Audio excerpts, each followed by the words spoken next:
this is Stampy, and welcome to a Minecraft Let's Play video, and another video inside of Stampy's lovely world. Today in this video, I am going to be joined by, well, as you can see, Fizzy Elephant riding around on Harry, and I'm also going to be joined by Polly Reindeer all the way over there inside of Polly's house, and it's very fitting that Fizzy is riding Harry today because today is kind of themed around Harry. It's Harry Day today, and I'll explain why in a little bit. In a little bit's time. But first, let's go and have my breakfast. Nom nom nom nom nom nom nom nom nom. Delicious. And Barnaby, I want you to stay in the bedroom today because I'm not taking a dog with me. I am taking a horse with me today. So I have a freshly cooked pork chop, which should hopefully keep you company throughout the episode while we're going over to the Funland to build a mini game for Harry. Well, it's a mini game for us, but it uses Harry, so it's kind of like a mini game for Harry. And first, I need to add someone to my love garden, but not this love garden, my new love garden, which we built under the ground here in the last episode. And as you can see, we've now fully decorated it with the flowers, and I also added a little corridor through here. Seeing as there pretty much was a corridor down here anyway, and it just linked up so perfectly, I thought, why not have extra access to the love garden going through here. But there is someone added to the love garden all the way in the back corner over here, and the person I am adding is Shane. And the reason I'm adding Shane is because he made a huge Stampy poster, and you can see me there in space, and I'm on a cake planet, and I put my flag down on it as well, and it's amazing, and it's so big, it pretty much entirely covers him. You can just see his head poking over the top. So yeah, thank you so much for making me the poster and sending it to me, and welcome to my love garden. Right then, we are now going to go over to the Funland, but I'm not going to ride the tree train. I'm not going to teleport. I'm not even going to walk. I am going to ride Harry to the Funland. So I'm sorry, Fizzy, but I'm going to have to steal Harry from you. And see how much you guys can keep up while I go and ride Harry. So yeah, this is going to be a game that's all about Harry. So there's two things that I realized that I hadn't done in my Funland yet. One of them was I realized that I hadn't done a game which is all about parkour. I hadn't done any platforming games. There are a few games that require jumping, of course, but there's none that are based around jumping. And I also hadn't built any mini games that use Harry. I built games for my dogs, I built games of chickens and pigs and sheep and most different animals, but I hadn't built any games based around my good friend Harry here. So I thought, why not do two birds with one stone? Let's do a parkour mini game, which I will be able to play with Harry. So this is the way the game's going to work. There'll be one player who is on Harry, and they need to jump over a bunch of columns while trying to not fall down into a pit of water.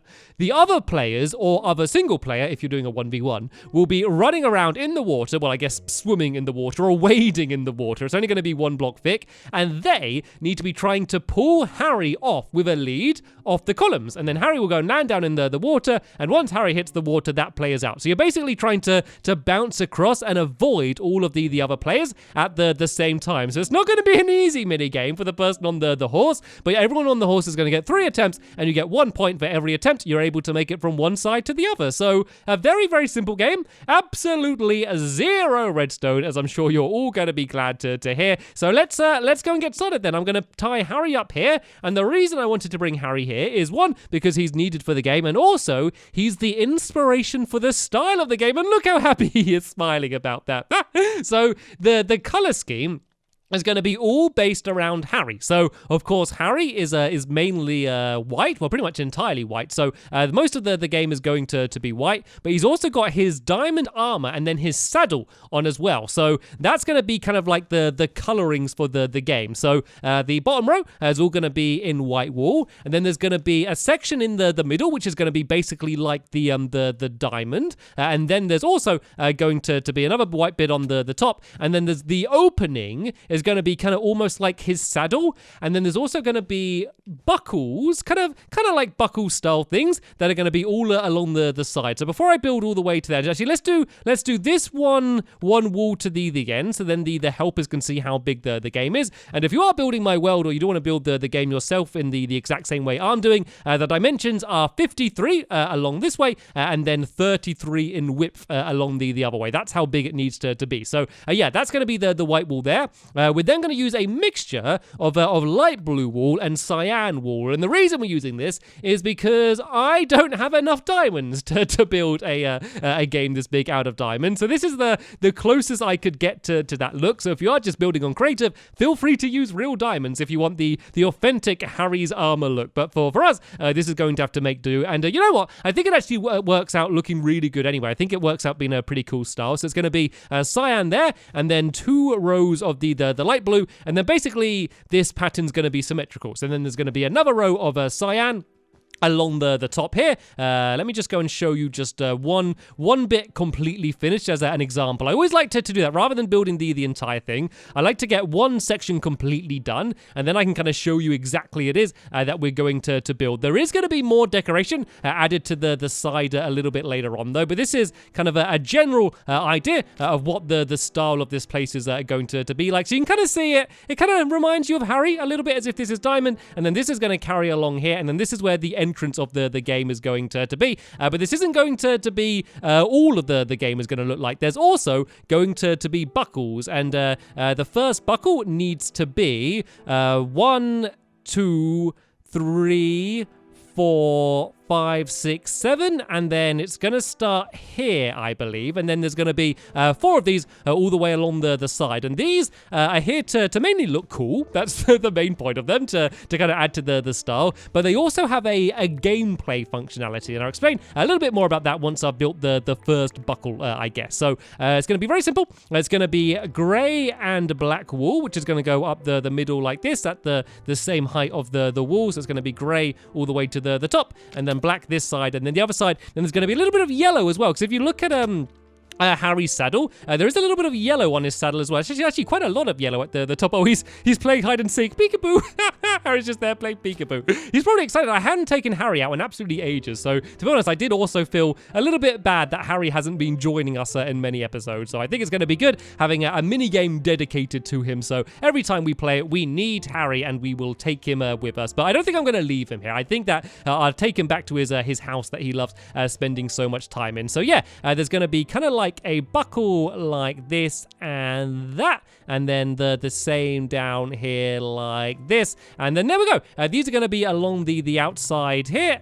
So let's go and fill in some more of the wool here. So this is going to be light blue there, light blue along here, and that white's going to be a little bit awkward to do. So let's kind of jump my way up here so I can go and start filling in here, and then this is going to give you a pretty good example of how this is going to be. And then yeah, there's going to be a bunch of these buckles all the way along the outside, and that's going to be the general style. I didn't want this just to be one of my traditional, oh, there's 2 color games. Like, there's a lot of games that have a very set style, and I do like having a consistent style throughout my mini games, but I don't know, at some point everything kind of blends into one. So I think having it styled around Harry is definitely going to make this game stand out. So that's a pretty good example of what the style is going to be. So I'll leave my helpers to carry on doing those buckles along the side along there, and while they do that, I'm going to go and do the entrance way. So first things first, I need to work out where the exact middle of the game is, and normally I'm pretty good at this, but it's it's quite hard to tell when you're doing it on such a big wall. So let's try. I think if I kind of line up the 2 side walls on the side of the screen and then go forward. Right, I think that's the exact middle. Let's see how well I got it. I love doing this game. Right, 1, 2, 3, 4, 5, 6, 7, 8, 9, 10, 11, 12, 13, 14, 15, 16, 17. Now let's go and count it on the other side. Hopefully this should be 17 as well. 1, 2, 3, 4, 5, 6, 7, 8, 9, 10, 11, 12, 13, 14, 15. No, I was wrong. So that means this needs to be there, and then that's the exact middle. And then actually I also need to do this here, because it's going to be a 3-block wide opening. I was off by 1 block. That wasn't too bad. I really thought I got it right though. Anyway, let's go and decorate here then. So this is going to be kind of roughly styled around the saddle. It doesn't actually need to look like a saddle. It just needs to kind of be the same rough shape and color. So this is going to be the entrance that you're going to join the game from, and then this is going to go up here like this, and there's going to be a couple blocks of grey wool, which are going to be there, and then I'm going to do some brown on the side there like that. Then I go up by 2 again, again. And this just makes it the same height as all of the other walls. And then I can kind of do the same thing here. So is that where yep, that's where the gray starts. 1, 2. Then let's go like that. And then I can drop down and just add the rest of the brown there. And then if I step back, yeah, that's going to be the style. So then the rest of this wall along here is going to be in the same kind of styling as the other one was. So this is going to be light blue along here. Oh no, this is cyan actually, isn't it? It's cyan first and then light blue. If I go and show you the armor, it might make it a little bit more sense. So you kind of see the way the diamonds are with like the darker blue than the light blue. That's kind of the style there. And then there's the saddle. And then you see like this little section there and then that part of the saddle. That's kind of what's inspiring those things. That's kind of the look of them. And yeah, I never explained what their gameplay function is going to be, did I? So there's going to be so this is going to be a big pit of water with the columns, and then these lines here, these are going to carry on going down, then they're going to make their way across the entire floor from one side to the other, and they're going to mark the areas, because there's going to be two ways that you can play this game. You can either play it as a 1v1, which is a perfectly fine way to play the game. It's probably going to be the main way to play the game as well as a 1v1, but you can also have a 1v3.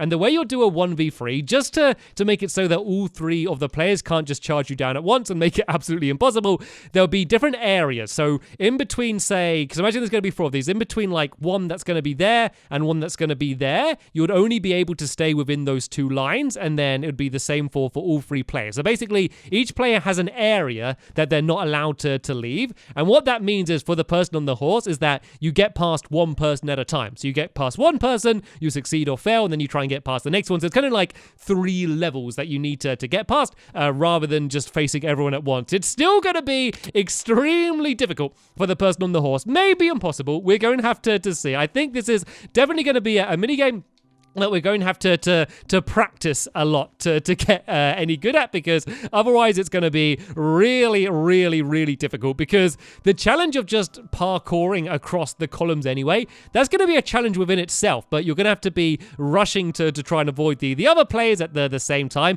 But the way it works with the leads is that even if they get the lead hooked on you, you can sometimes escape it. I might kind of, once I've done this one, I might give you a bit of a demonstration how the leads work, because if you're jumping on the horse, you can't break the lead, and it means you're going to get pulled in. But if you're kind of on the ground, you can kind of pull against the lead and break it. So as you can see here, this lead is firmly attached to this lamppost. If I jump on Harry and I ride off in this direction, you can see it kind of stops me. And if I jump, it will pull me back. But I can, just like that, I can break the lead. You see that? I was able to break free. So even if you do get hooked by a lead, it won't definitely mean game over. You still do have a chance to escape. And Harry, are you... Is that a new dance move? Is that the robot? Look how excited he is. His tail's wagging. He just wants to play the game. He can't wait just to play the game. And whoa, where did that lead come from? Why did I suddenly have 2 leads? Look, I did a magic trick for you there, Harry. Right then, let's go and check on the progress of the game here. So there should be a pretty even distance between all of these buckles and the other side. So if we kind of, are you kind of marking out where the buckles need to go, Fizzy? If you kind of mark them out, and then I can go and help you out going to fill them in. So this area here, this is going to be the ground, like the same entrance level. So the path's going to lead to here, and then this is going to be where the horse starts, and then that's where the pit is going to be. And then at the other end, there's going to be a raised section, and then that's kind of the objective where you need to get to, just to make it so that you couldn't go in the water and then just make Harry jump up at the end. You need to go and jump across all of the columns. So all right then, let's go and try and work out how many we need between. So I think it should be about 7, I think, from here. So 1, 2, 3, 4, 5, 6, 7. And I think the next one should start about here-ish, maybe, and then then let's kind of do the same on this side. Let's just see whether this works out. This is kind of the confusing thing when you're doing such a big wall. So let's go like 1, 2, 3, 4, 5, 6, 7, and then there's kind of the 2 stripes. So here, then how big of a gap do we have between these? 1, 2, 3. I think do they seem a little bit too close together? I don't know. Let's have a go just doing it like that. As long as we do it equal, it should be okay. So how long have we got to here? 1, 2, 3, 4, 5, 6, 7, 8 to there. And then on this side, we have 1, 2, 3, 4, 5, 6, 7, 8. Okay, so at least this is equal with the other one. So let's go for this style, and let's try and at least give it a good example of how this is going to be. Then if it turns out that the arenas aren't equal, we can kind of shift things around, but I just kind of want to give you a good example of what this game is going to end up looking like. So yeah, we only need to do a few more buckles, and then that should be pretty much the style of the game complete. And oh no, my shears broke. I don't even have any more iron on me. Oh, that's annoying. Oh, I gotta punch it away. Like, if we were being efficient, like, the way to build this properly is to, as we're building, build the buckles as we go. But I don't know, for some reason, I always just find it easy just to build the wall and change it. But it's a big waste of time. But I don't know, in my head, for some reason, it seems easier to do it that way. But I think I'm proving right now as I'm punching away the wall that it's not the easiest way. Why does it take so long to punch wool as well? Like, it's only wool. Like, imagine like you're punching like a woolen jumper or something. It should be easy. And whoa! Shears have rained from the heavens. Whoever threw me those shears, was that you, Fizzy? Did you throw me your shears? Oh, thank you very much, Fizzy. Very, very useful. So yeah, why does it take so long to punch away wool? Surely you could just blow it away. But then again, I don't know if I've ever seen a giant block of wool. Like, does that exist? Has anyone ever made like a block of wool the same size as they are in Minecraft? Because that would just look awesome, wouldn't it? Like a solid square of wool. I've never realized how weird that is. Like, I know it seems weird to say, oh, isn't it strange to have things as a block, because everything is a block in Minecraft, which is quite bizarre by itself. But I've never realized about how strange it is to have like an entire block of wool. Just seems absolutely crazy. So, right, that's that buckle there. And it looks like Fizzy is going to do the other one down here. So, yeah, I guess I can head down in this direction, and I can help you, Fizzy. Tell you what, Fizzy, you place the blocks, I'll break them away. Seeing as I stole your shears, I can do the breaking away, and you can do the placing. So let's go and break this one away here, and then we can see just how wonky we ended up building this entire thing. Oh, it's difficult because I always kind of plan things out when I'm designing them, and I did a behind the scenes video for how I designed this game. So something that I've been trying to do a lot. I don't know if you've seen any of them, but I'm doing behind the scenes videos for how I design a lot of my mini games and the things that I build. So yeah, if you want to kind of see how I came up with the idea for this game and how we kind of worked out the pattern and things, yeah, I'll leave a link down in the description for you if you want to go and see exactly how it was that we worked all of this out and kind of what it's going to be like. And yeah, I think it is a little bit wonky. It's okay though. It's okay. It's consistently wonky. It's wonky on both sides, and the wonkiness kind of fits in. But yeah, I think both of these maybe were moved too far in or something. But you know what? This is perfect to give you a good idea of what the game is going to look like. And it's pretty massive. My mini games just keep getting bigger, don't they? Like, originally I was building all of these little mini games like this, but then they started just gradually getting bigger and bigger and bigger as I started having bigger ideas. But let's show Harry. Let's show Harry what his mini game is going to look like.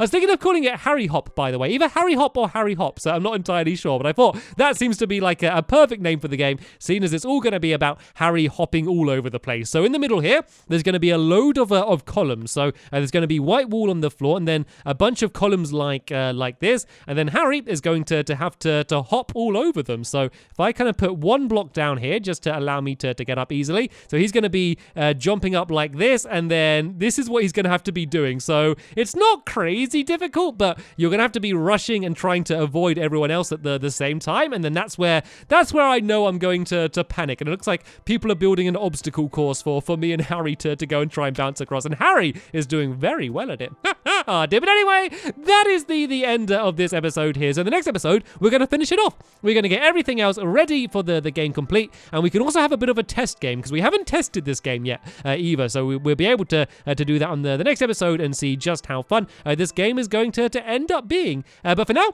want to say a very big thank you to Polly and Fizzy for helping me build it. A very big thank you to Harry for inspiring me to build it. And of course, a big thank you to you for watching. But for now, I will see you all later. Bye!